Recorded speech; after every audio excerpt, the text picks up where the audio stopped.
વિશ્વ ઓઝોન દિવસ દર વર્ષે 16 સપ્ટેમ્બરના રોજ ઉજવવામાં આવે છે, ત્યારે પ્રથમ વખત 1995માં તેની ઉજવણી કરવામાં આવી હતી.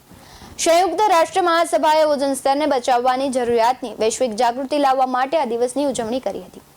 આપણી આવનારી જનરેશન અનુકૂળ વાતાવરણમાં ટકી રહે તે માટે જૈવ વૈવિધ્યનું રક્ષણ અને જાળવણી કરવી જરૂરી છે.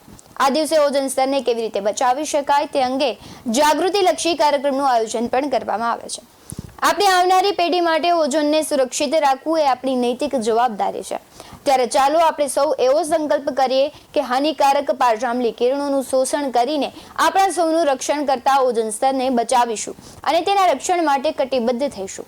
આપણે પર્યાવરણલક્ષી અને ઓઝોન ફ્રેન્ડલી સાધનો વસાવીને ઓઝોન લેયરના ઘસારાને ઘટાડવામાં ફાળો આપી શકીએ છીએ. Bureau report, Rajkot.